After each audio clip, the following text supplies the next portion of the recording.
سلام كبرات حواتي اسكزا فيديو زيا نرأيا مو انا وند حرزا فيديو زيا حسابي كبي نتسخم ون كاب سمعت وصاي او كومنت حسابكم هاو حساب كتب كلها خاطر امبري كتتصارف كلها ردد كمصي كلني كتتصارف كلها نهزبنا يتطقمنها ህዝብና ከመይ ገይሩ ካብ ዝዓዘቕት እዚ ይወፅን ናብ መረቦቱ ይምለስን ከመይ ገይሩ መፍትሒ ይረክብን ዝብል ሓሳባት ኢና ክነፍስ ዘለና ብዝኾነ እስኪ ናብታ ቪድዮ ከብለኩም ሓቢርና ንስማዕ ሰናይ ጻኒሕ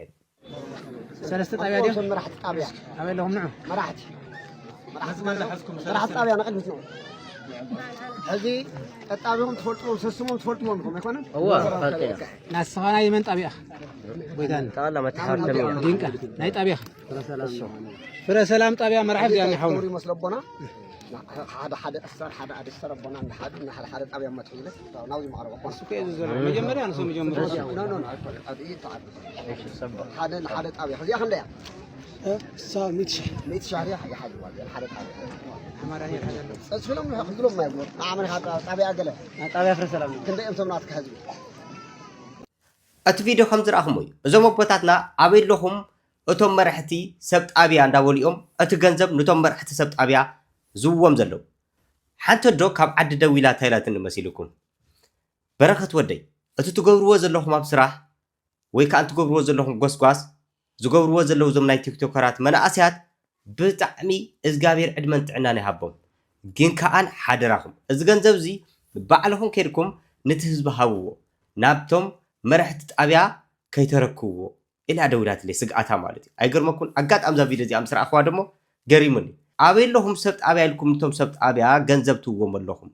እዚ ህዝቢ እዚ ክጠሚ ከለኮ እቶም ሰብ ጣብያ እኮ ይፈልጡ እዮም ነይሮም ኣበይኦም ነይሮም ተኮይኖም ሪፖርት ዘይገበሩ ተኮይኖም ዘይሓበሩ ተኮይኖም ድሕሪ ንሶም ዓቕሚ ዘይብሎም ተኮይኑ ነቶም ዓቕሚ ዘለዎም ቲክቶከራት ፀዊዖም ጋና ከይረገፈ ከሎ ጋና ከይተሳቀየ ከሎ ጋና ኣብ ከምዚ ኩነታት ከይበፅሐ ከሎስ ሪፖርት ዘይገበሩ ዘይነገሩ ሕጂ ደሞ ኣበይለኹም መራሕቲ ጣብያ ኢልኩም ትውዎም ዘለኹምስ እዞም መራሕቲ ጣብያ ክረድእዎ ተዝኾኑ ነይሮም ክበፅሕዎ ተዝኾኑ ነይሮም ዋላ እኳ ገንዘብ ኣይሃልዎም ንበል ድሓነይ ብከምኡ ሸፊና ንሕለፎ እሞ እታ ንዓለም ምፍላጥ ንምንታይ እዮም ሓቢኦም መፀኒሖም ሕጂ ኸ ብዓይኒ ሓቂ ድኹም ሰብ ጣብያ ክውዎምስ እቲ ገንዘብ ትውዎም ዘለኹም ድሓር ከኣን እዚ ገንዘብ ሕንፃፅ ሰብ በፂሕዎ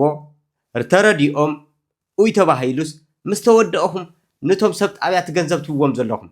ኣነ ይርደአኒ ዘሎ ኣካይዳኹም ኣቦታትና ብጣዕሚ ኢና ነኽብረኩም ምክንያቱ ኣቦታትና ክሳብ ዝኾንኩም ግን ሓደ ግዜ ሓቂ ምዝራብ ንህዝብኻ እውን ከድሕን ስለ ዝክእል እዚ ህዝቢ እዚ ቀዲምኩም ክትበፅሕዎ ዝግባእ ዝነበረ ኣቦታትና መራሕቲ ሃፋትም ዝተፈላለዩ ካምፓኒታት ኣብ ትግራይ ዘለዉ ክበፅሕዎ እዩ ዝግባእ ነይሩ ብኣንፃሩ ግን እዞም መናእስያት እዚኦም እዮም በፂሖሞ በታ ዘለቶም ናይ ኢድ ሞባይል ገይሮም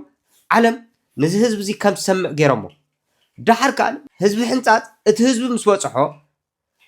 ድሓር መፂኹም እቲ ገንዘብ ንሰብ ጣብያ መሃብስ እንታይ እዩ ትርጉሙ ሰብ ጣብያ ዝበፅሕዎም ተዝኾኑ ነይሮም ሰብ ጣብያ ዝረድእዎም ተዝኾኑ ነይሮም ሰብ ጣብያ ድሕንነት ህዝቦም ዝግደሱ ተዝኾኑ ነይሮምስ ንምንታይ ክሳብ ሕጂ ኣፅኒሖሞ ንምንታይ ልዕሊ 300 ዝኣክል ሰብ እንዳሞተ ከሎ ስቑ ኢሎም ንምንታይ ከምዚ ኢላ ኣዶ ትግራዊት ደሪኣ እንዳረኣይዋ ከለዉ ስቑ ኢሎም ተኮይኖም ሪፖርት ዘይገበሩ እቶም ህዝቦም ይሳቀድ እዩ ዘሎ ኣይሳቀይን ዘሎ ዝፈልጡ እኮ እቶም ሰብ ጣብያ እምበሪ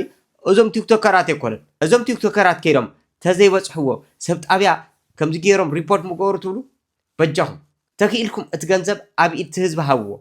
ተዘይክኢልኩም ግን እዚ ትገብርዎ ዘለኹም ኣካይዳ ፅቡቅ ኣካይዳ ኣይኮነን ኣነ ከም ሓደ ወድኹም መልእክቲ እዚአ ክሕልፍ ዝኽእል ምክንያቱ ንስኹም ኣቦታትና ኢኹም ልዕሌና ትፈልጡኹም ልዕሌና ዝተምሃርኩምሁም ልዕሌና ክብሪ ዘለኩምሁም ክብርኹም ክንካዕ ኣይንደሊና ግን ከዓ ንሕና ከም ሓደ ውልቀ ሰብ ሓሳብና ክንህብ ደሞ ማንም ዝዓግተና የለን ክብሪ ከይነካኣና ማለት እዩ ክብሪ ትነክእ ተሊኻ ክብርካ ይትፈልጥና ማለት እዩ እዚ ሓሳብ እዚ ግን ተኽኢልኩም ኣቦታትና ክሰምዑና ንሕና ደቅኹም ሰሚዕኹም ንህዝብኹም ክትበፅሕዎ ንህዝብኹም ቀልጢፍኩም በፂሕኩም ካብቲ ጥሜት ከተጋላግሉ ኢና መልእክቲ ንሕልፍ ዘለና ብዝኾነ ንኩላኹም ዘለኹም ሰላምታኹም ብዝሕበለለይ ካብ ፀርፊ ወፃኢ ሓሳብኩም ኣቐምጡ ኣሕዋተይ ፀርፊ ትርጉም የብሉ ትፃረፍ ተሊኻ ንባዕርስኻ ተሸኒፈ ኢኻ ትብል ዘለኻ ትፃረፍ ተሊኻ ንባዕርስኻ ደኺመ ኢኻ ትብል ዘለኻ ንዝደኸመ ሰብ ክትነቅፍ ንሓሰብካ ከለኻ ንባዕርስኻ እንድሕር ትፃረፍ ተሊኻ ድኻምካ ኢኻ ተርኢ ዘለኻ ካብ ፀርፊ ወፃኢ ሓሳብኩም ኣሞት ይኹን እዚ ትርእይዎ ዝኒኦኹም ሓውና ክብረት ብዛዕባ ህዝብና ሕንፃፅ እንታይ በለ ካብ ዝገርመኩም ናይ ዝሓውና ኣብ ቀረፃ ሰዓት እንዳሃለወ ከምዚ ትርእይዎ ዝኒኦኹም ባዕሉ እውን ክነግረኩም እዩ ኣይ ህዝቢ ሕንፃፅ ሞ ጋና ቅድሚ ቀረፃ ምግባር እየ ድምፂ ዝኾነ ኢሉ ምስ ሜክኣቡ እንዳሃለዉ እዩ ንህዝቢ ሕንፃፅ ድምፂ ክኸውን መፅዩ ብጣዕሚ ዝገርም ነገር እስኪ ሕጂ ናብቲ ቪድዮ ከብለኩም ሰናይ ፃኒሕት ምስቲ ቪድዮ ሰላም ከመይ ትኾኑ ያሬታ ናይ ስራሕ ግዜ ስለ ዘለኩ እየ ከምዚ ለመፅኩም ምስ ሜክኣበይ ማለት እዩ እዚ ንሪኦ ዘለና ወይ ድማ ኩላትና ከም ተዓዘብናዮ ህዝቢ ሕፃፅ ኣብ ከቢድ ፀገምን ሽግርን እዩ ዘሎ ስለዚ ወገናትና ንምሕጋዝ ወገናትና ንምርዳእ ኣብ ውሽጥና ኣብ ደገን ዘለና ኢደይ ኢድካ ኢልና እግዚአብሔር ይተሓወሶ ኣብ ጎኖም ይኹን ድልውነትና ንረጋግፀሉ እግዚአብሔር ንስኹም ይኹን ህዝቢ ሕፃፅ ኣብዚ ዓለም እዚኣ ናይ ወዲ ሰብ ቃንዛ ኢሉ ዝስምዖ ሰብ ንጹህ ልቢ ብዝጋብሔር ዝተዓደለ ልቢ እዩ ስለዚ ሓውና ክብረት ንስኻ ገና ቀረፃ እንዳኣተኻ ከለኻ ቀረፃይ ማይ ትረፈኒ ኢልካ ብኣሽቶ ኮይነት ድምፂ ዘይብሉ ህዝብና ድምፂ ንክትኮኖ ምሙኳርካን ብጣዕሚ ብእውነት ብልቢ ኢና ነመስግን ስለ ድምፂ ዝኾንካዮ እውን ብሽም ህዝቢ ትግራይን ብሽመይን ከመስግነካ ይደሊ ብዘለካዮ ዕድመን ጥዕናን ይሃብካ ምስ ፋሚልኻ ምስ ቤተሰብካ ምስ ዕሩኽትኻ ኩሉ ግዜ ሰናይ ይፅናሕካ ብዝተረፈ ንኩላኹም ንጹህ ልቢ ዘለኩም ሰብ ክብደል ከሎ ኣይ ኣነ እውን ኣብቲ ናሃቲ ቦታ ተዝህሉስ ከምዚ ዓይነት ቃንዛ እየ ክቕንዞ ነይረ ኢልኩም ኩሉ ግዜ ነብስኹም ኣብ ናይ ሰብ ቦታ እቲኹም ትርድኡ ንጹህ ልቢ ዘለኩም ብዘለኹሞ ዕድመን ጥዕናን ይሃብኩም ህዝብና ሕንፃፅን ኣብ መላእ ዓለም ዘሎ ህዝቢ ሰላም የውርደሉ ንህዝብና ሕንፃፅ ጥራይ ዘይኮነ መዓት ማዓስከራት እየን ዘለዋ እሞ ንኩለን ማዓስከራት እናፈተሽኩም ክትበፅሕዎን እውን በዚ ኣጋጣሚ ብትሕትና መልእክተይ ክሓልፍ ይደሊ ንትገብርዎ ላይክን ሸርን ከይመስገንኩ ክሓልፈ ይደልኒ እስኪ እዛ ቪድዮ እዚኣ ክሳብ መወዳእታ ረእይዋ ኣብ ኣለኹም ጥዕና ሒዝኩም ሙሉእ ኣካል ሒዝኩም ብኣፍኩም ትምገቡ ከምኡ እውን ብዓርስኹም ተኸዲንኩም ተሲእኹም ናብ ስራሕኩም ትዋፈሩ እታ ሙሉእ ጥዕና ሂብኩም ትንቀሳቀሱ ዘለኹም ኣሕዋተይ ሓደ ግዜ ደኺምና ኢልኩም ተማርሩ ሓደ ግዜ ታኢዚ ግዜ ኢልኩም ተማርሩ ሓደ ግዜ ገንዘብ ስለ ዝሰኣንኩም ተማርሩ ሓደ ግዜ ድኻም ስለ ዝተሰምዐኩም ነማርር ሰባት ብዙሓት ኢና እዚ ትርእይዎ ዝኒኦኹም መንእሰይ ግን እዚ ኣይኮነን ከማርር በታ ዘሎቶ ተመስገን እንዳበለ